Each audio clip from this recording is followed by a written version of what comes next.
Hello, my name is Kelsey and welcome to Becoming Home. Since it's Independence Day next week, I thought I'd share some red, white and blue desserts with you guys.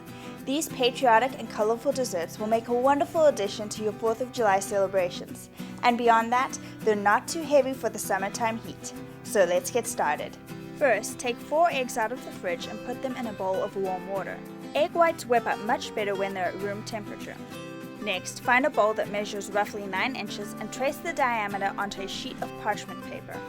Cut out the parchment paper so that it fits your baking tray and make sure to turn over the paper so the lead or ink side is down.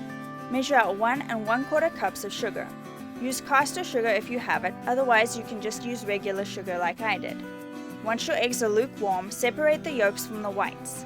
Add a dash of salt and whip until the eggs are white and fluffy. Now add your pre-measured sugar 1 tablespoon at a time. This helps prevent the eggs from collapsing and also encourages the sugar to dissolve. Whip this up until the eggs are glossy and stiff peaks form. Check the mixture for graininess by tasting it or by rubbing some between your fingers. Ideally, you want all the sugar to dissolve. I whipped my eggs for ages, but in the end I had to be content with some graininess because I was worried about over-whipping the eggs. To your whipped egg whites, add 2 teaspoons of cornstarch, 1 teaspoon of lemon juice, I used lime because I had no lemon juice on hand, and 1 teaspoon of vanilla. Gently fold these ingredients into your aerated whites. You don't want to lose any volume. Spoon the mixture onto your baking tray in the middle of your circle. Spread the mixture to the edge, building up the sides and leaving a depression in the middle. Cook in a 300-degree oven for 1 hour.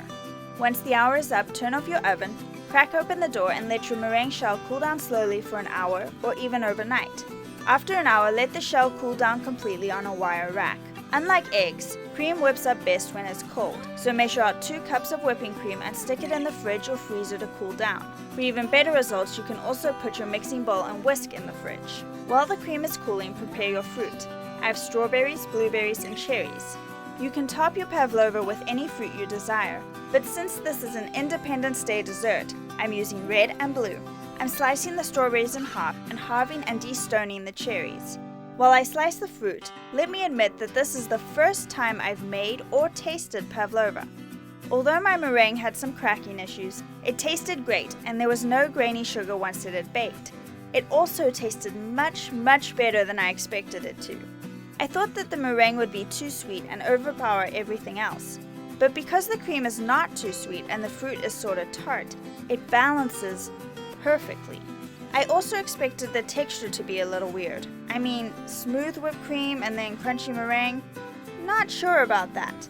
But when I tried it, oh my goodness. You get that first crunch of meringue and then it dissolves in your mouth along with the whipped cream, and then the fruit is the perfect summertime kick. Delicious. To your cold cream, add 2 tablespoons of maple syrup. This adds flavor and a little bit of sweetness at the same time. If you don't want a maple flavor, you can use some powdered sugar and vanilla essence. Whip up your cream until light and fluffy. Make sure not to over-whip it or you may end up with butter instead. Spread the cream into the depression in your meringue shell.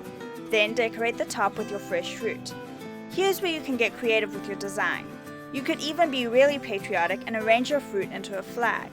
Whatever you do, the best time to assemble the pavlova is right before you serve it. This prevents the meringue from absorbing too much moisture and getting soggy. The fruit will also look best if it's been freshly sliced. You can definitely whip up your cream ahead of time and keep it in the fridge. And of course you can make the meringue the day before and leave it overnight.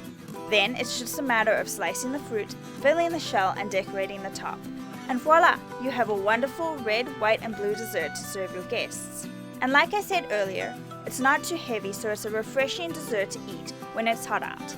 And man, it's hot in Texas. The other light and refreshing dessert you can make is a red, white and blue parfait. This is really simple and easy to make, but has a lot of visual appeal and cuts out the sweetness of the meringue. Like the pavlova, you're going to whip up your cream with your choice of flavor and sweetener. You're also going to prepare your fruit the same way. Now, grab some clear wine glasses or small cut glasses and start arranging your fruit along the edge of the glass so that it will be visible.